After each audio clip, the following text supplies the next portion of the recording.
Okay, so we've got a little surprise. Wondering what's in the box. Let's have a look.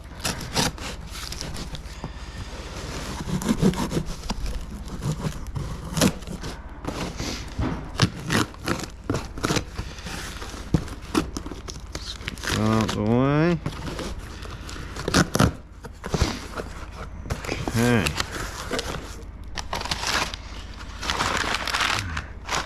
There we go. So this is what we got. So it's a Lenox tension meter. So let's have a look. See if okay, hang on, let's cut that. I'm guessing trim that. And there she is. So this is essentially to get the correct tension on the blade. So on the sawmill, obviously. So let me just have a look. So a blade, stack attached, fixed, so slot, okay. Slot moves. Top way gently, 0 tall. Okay. Okay, let's take this over here.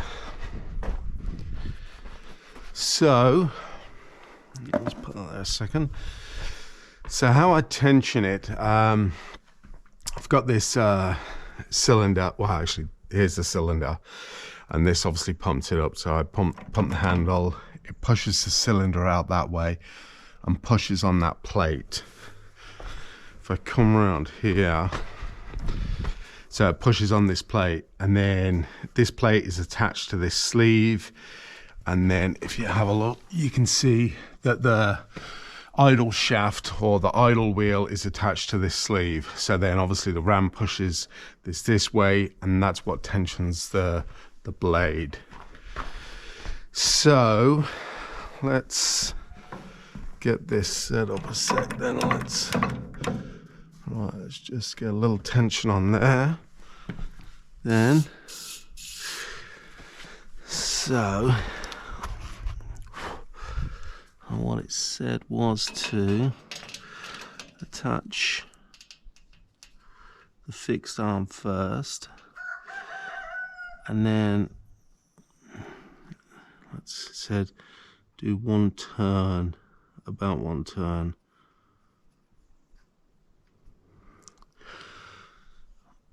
And that's about one turn, and then we can zero that out.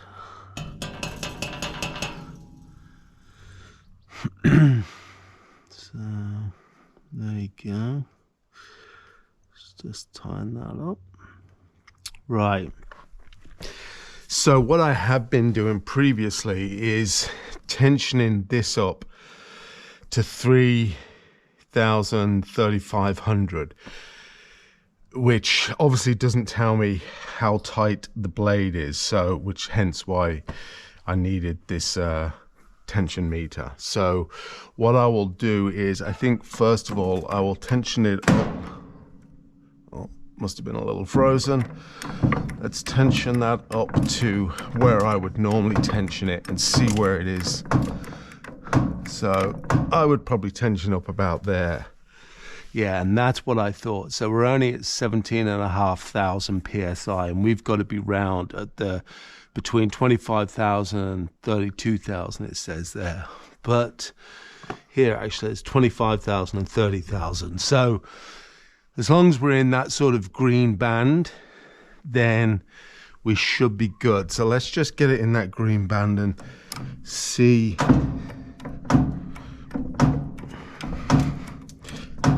So that's at the start of the green band. And yeah, we're at, say, 4250, well, 41, I guess. Let's go. Let's call that 4250. So that's more where we need to be. So I was about 1,000 psi on this dial, not tight enough. which makes sense because a couple of times I've had it where it sort of felt like the blade was slipping on the wheels. I couldn't tell for sure. It's sometimes a bit difficult to tell exactly 100% what's going on, but I sort of had that impression. And a couple of times I had a little bit of wave in the cut, not enough that it scrapped a piece, but there was just slight little undulations. So it makes sense that the blade wasn't tight enough. So now I've got this gauge. Now I'm like, that's right where it needs to be, really. It's sort of right in the middle, 2750. And that's just, yeah, say 4200 for argument's sake. So, okay, yeah, so I was about 1000 PSI light. Okay, that's all right, that's excellent. So let's just loosen this off. Okay, that's that loosened off. And then let's loosen this off.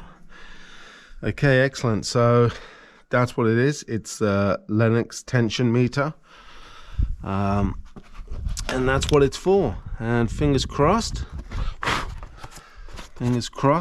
that will help me a lot more in the future. So obviously if you try and test in different blades, I'm guessing different blades end up having different tensions just because of the nature where they're thicker or whatever. So having this now, if I end up changing the kind of blade that I'm running, then this will help dial them in properly. And it may be different then on this gauge, but now I know I'm basically got to be at 4200 on that gauge, and then this kind of blade should be perfect. Anyway, that's all I've got for today. Thanks for watching, and I'll try and get another video out pretty quick here of actually doing some sawmilling. Thanks, bye.